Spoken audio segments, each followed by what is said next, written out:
Welcome one, welcome all to another episode in the amazing adventures of the Handsome Dick Manitoba program. Don't forget to tune in once a week. I have a cooking show. I am the chef of the future.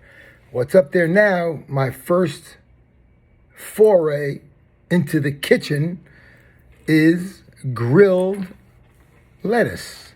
But not any kind of lettuce. You can't grill lettuce. Grilled romaine lettuce, because romaine holds heat, does better with heat than any other lettuce. And I also figured out the plural of the word lettuce. It's leti. It's like from Star Wars, leti, Return of the leti. I crack myself up. You know what? I really love me. Now, let me go back, way back to last winter. Last fall into last winter, every step I took hurt. I had arthritis in my left hip. I'm at that age, bouncing on concrete with bad sneakers in the 60s and 70s, 400,000 times, and getting older. And it was called bone on bone. Like I saw the X-ray. Like sometimes you see an X-ray, you go, well, I don't know, I got some room. No, this X-ray, it was like, okay, doc, operate. So I had to have a hip replacement. But before that, I had to go see a guy called a physiatrist. Do you know what a physiatrist is? I never knew what by the way, hold on, before I get that, look at this. See that? Who's that? Who's that? Am I getting it right? There we go. Joan Jett gave that. I can't friggin' get it right. There we go. Joan Jett gave that to me, my pal. So, she's great. I love her. I went to see a physiatrist, and I was like, what the hell's a physiatrist? It sounded like something from Lucille Ball when Desjardins said, I think it's time for you to see a physiatrist. So I saw a physiatrist, some sort of sports, orthopedist. And he took an X-ray and he sent out the best friggin' hospital for orthopedics, HSS, Hospital for Special Surgery, 71 in New York and Manhattan. So the thing is, I went to see this doctor, top of the line, and we looked at the X-ray, and I looked at him, I go, give me a hip. I can't take every friggin' step I walk, hurts for like 3 months. Then what happened? The pandemic hit, and it got much worse, and I had to wait months and months of every step I took hurt. The guy put the hip in. I walked with a walker for like 2 weeks. I wouldn't walk out of the house. I'm Handsome Dick Manitoba. I am not walking out of the friggin' house with a walker.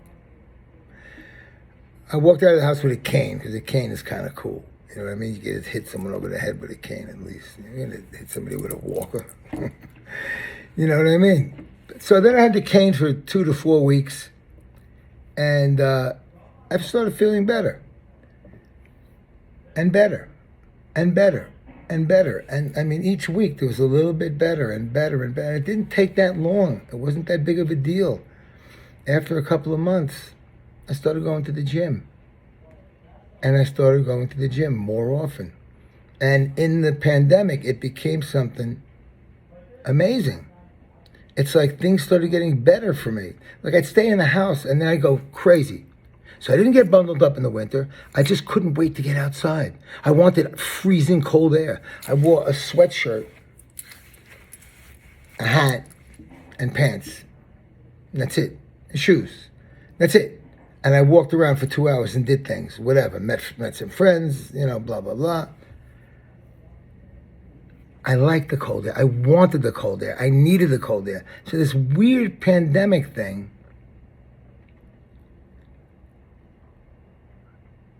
Sylvain died. Oh my God, I just got a thing on the top of my screen. Oh, God bless him. Syl Sylvain from the New York Dolls, one of the great rock and roll bands of the 70s, and Syl died. Wow, I'm sorry. Oh boy, it puts a damper on things. Right in the middle of me talking about getting my spirits up. So what I'm saying, in the middle of this, I mean no disrespect or insensitivity toward people sick or dying, but these weird things started happening. I started going to the gym 3 times a week. I lost 40 pounds during the pandemic. I go to the gym 3 hours 3 times a week. Like, I lift weights and I get on the bike for 8 miles. And then I go to physical therapy once a week. So all this cool stuff started happening. Not only that, some great guys in California who I adore, who treat me like gold, unlike the asshole Three Stooges dictators, the new Three Stooges dictators. They started, shut up! Fucking idiot. Playing that stupid shit rap music. They started calling me and saying, yo, my band's amazing. This guy's got an amazing band. And the other guy, I know because we played with them years ago. So these became 2 good new friends of mine that are involved in music, that want to be involved in music with me. So all of a sudden, all these things are going up. My hip feels better. I love the cold air. I'm writing music again. I'm waking up, having my coffee, writing for an hour and a half in bed. Before I get out of bed, I'm writing songs again. I want to re-release my first album because not enough people heard it. But I have a whole bunch of songs finished, a whole bunch almost finished, and a whole bunch I started working on. So what I'm trying to tell you is, in a weird way, this crap, this thing that's like really ruining our society, I'm finding things to do. Positive. I got dealt a hand. I'm playing my hand well.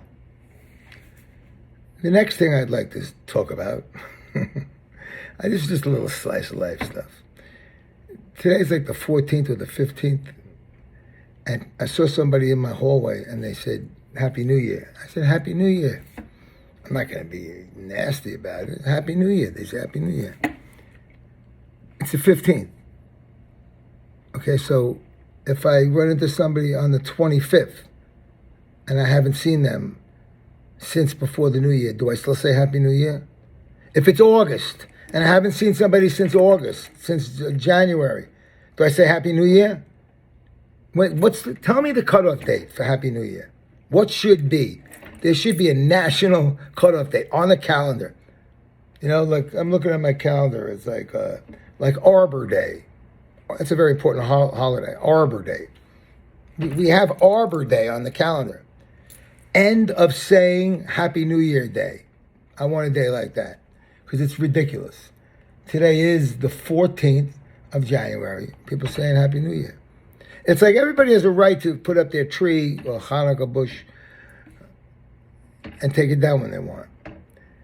I put up my tree, that's what we're saying in the Bronx, 1-2 tree. I put up my tree, let's say Christmas is the 25th, let's say like the 10th, like 2 weeks before Christmas.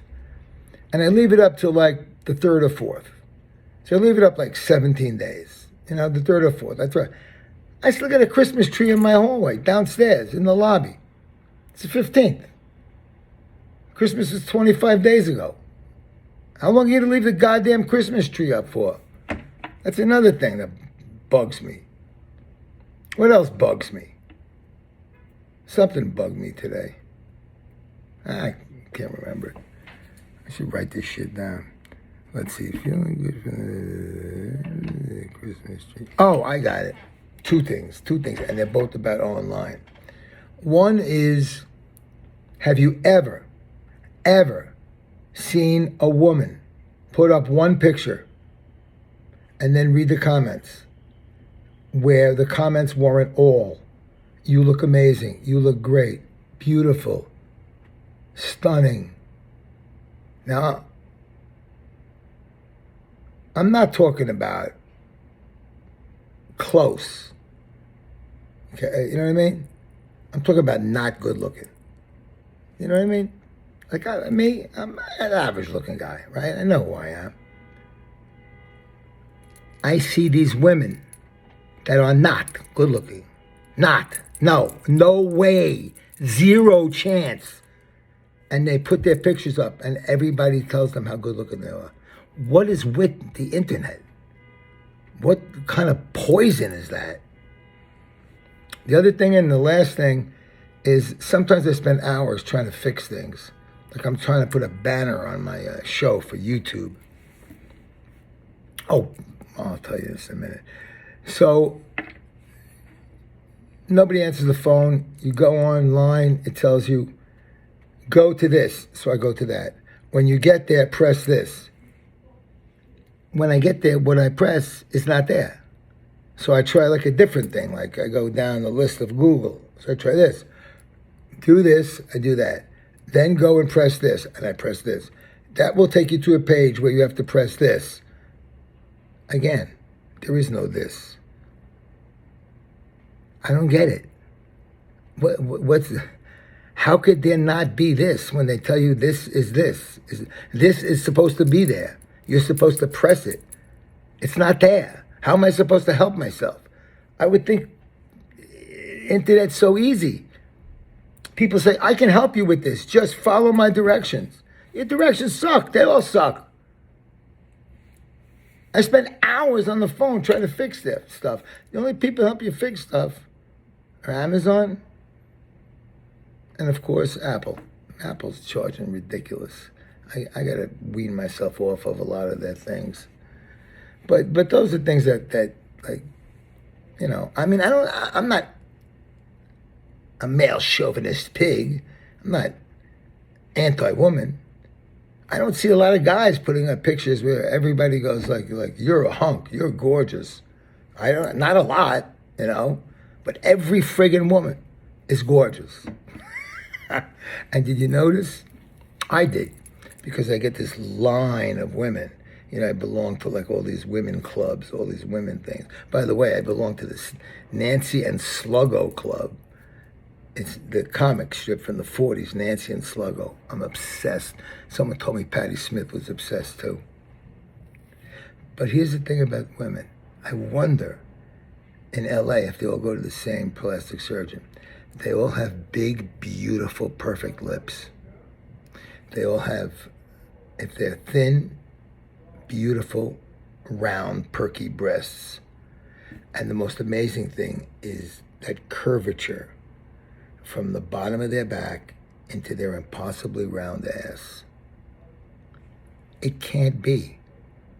There can't be 50 million women with impossibly perfect asses, impossibly perfect bottoms of their spine going into their ass, and hips, and faces, and lips. It can't be. But it's there, so I look at it. I'm visual. I'm a man. I'm Handsome Dick Manitoba. If you'd like to make a donation to me doing this practically every day, and my once a week cooking show, and my podcast, I ask for 50 cents a week, $2 a month, $24 a year. I'm not even going to tell you where to send it. Just go to handsomedickmanitoba.com. It'll tell you. handsomedickmanitoba.com. It'll tell you how to donate. A quarter a week, 50 cents a week, $1 a week, whatever you got. Listen, I'll say this over and over and over and over and over again. You move the couch out of the way to clean it, to sweep it, right? You move it out of the way. You see a quarter. On the other side, you see another quarter. What are you going to do with those 2 quarters? You want me to entertain you? 43 years in the Dictators? 14 years on radio? 20 years in a bar? I'm an entertainer. I'll entertain you. You'll have fun. You'll see me every night. It'll be like your friend coming to talk to you, bitching, telling you stories, telling you how to cook, interviewing people. And I'm asking for $24 a year, 50 cents a week, minimum. I want 2,000 friggin' Dictator fans chipping in $24 a year. If you're broke, a quarter a week, $12 a year. How's that? Rest in peace, Syl Sylvain. Wow. Take care of yourselves, everybody. This is Handsome Dick Manitoba signing off for this Thursday evening, January 15th, 2021.